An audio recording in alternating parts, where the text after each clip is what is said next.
A sweeping aerial shot of the sun-baked ruins of Mohenjo-Daro in present-day Sindh, Pakistan. The wind sweeps across ancient mud brick walls, vestiges of alleyways, drains, and stone foundations. A narrator voiceover begins. Here on the flat alluvial plains of the Indus River, over 4,500 years ago, rose one of the greatest urban civilizations of the ancient world. A civilization that built planned cities, engineered complex drainage, traded across continents, and then, almost mysteriously, vanished. Cut to close-up, the famed pool of the Great Bath.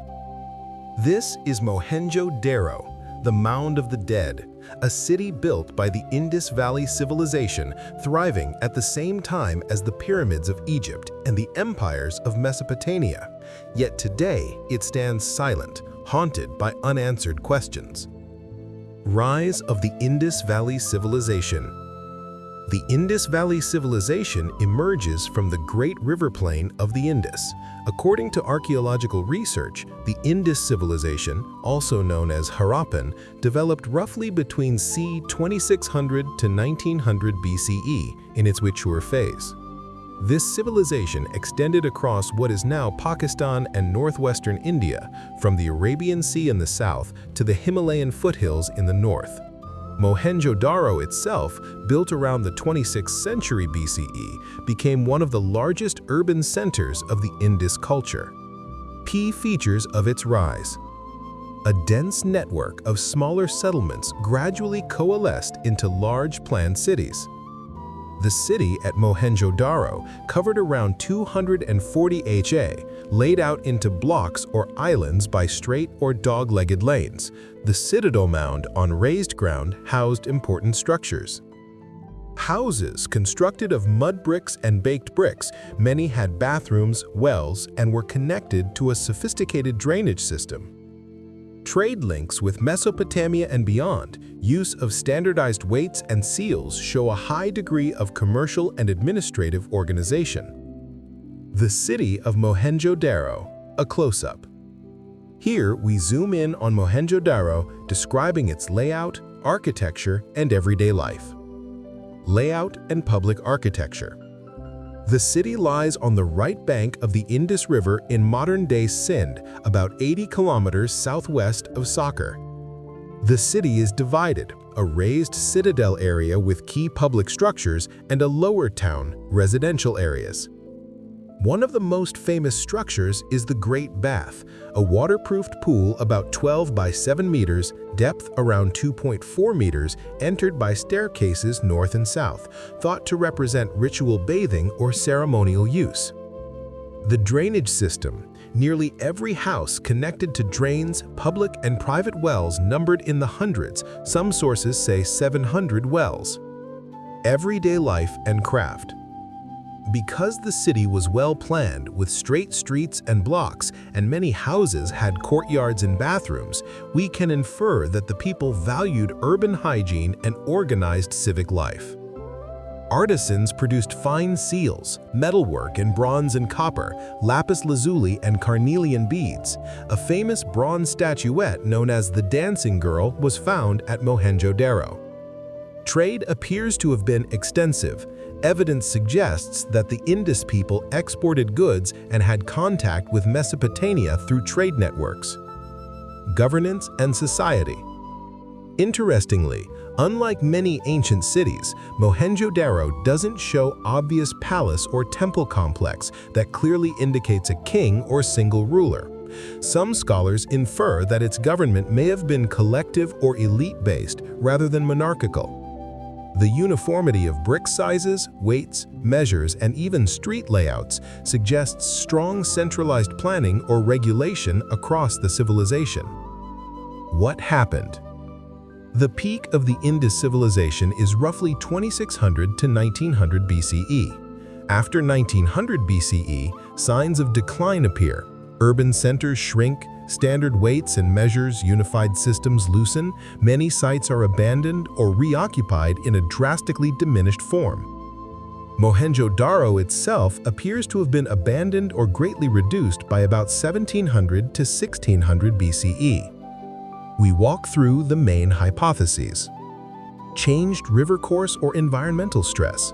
Some archaeologists suggest that the Indus River changed its course, reducing water supply for agriculture and trade, causing decline.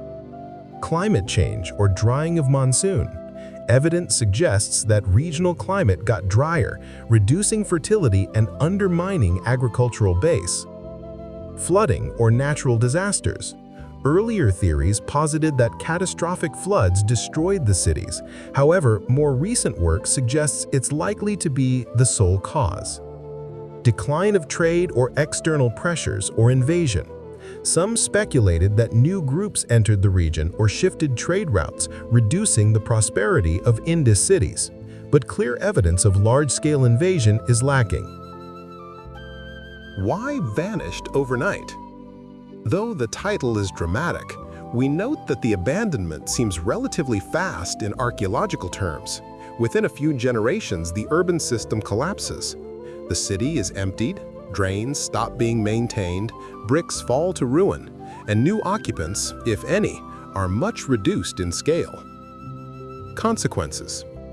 The civilization's distinct script remains undeciphered, its language unknown. Many of the technological refinements declined. Standardized bricks, weights, elaborate drainage became less common. The memory of the civilization faded. Mohenjo-Daro lay buried under silt and sand until rediscovered in the 1920s. Rediscovery and archaeology. Here, we tell the story of modern discovery. In 1922, the site of Mohenjo-Daro was formally recognized by archaeologists after the discovery of Harappa in 1921.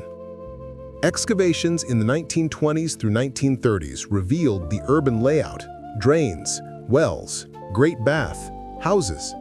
The site was designated a UNESCO World Heritage Site in 1980 under the name Archaeological Ruins at Mohenjo-Daro. Significance and legacy. Why does this civilization matter? What can we learn from its rapid rise and fall? Urban planning and civic sanitation. Mohenjo-Daro's houses, wells, drains, grid layout demonstrate a level of civic sanitation and planning rarely matched in contemporary Bronze Age cities.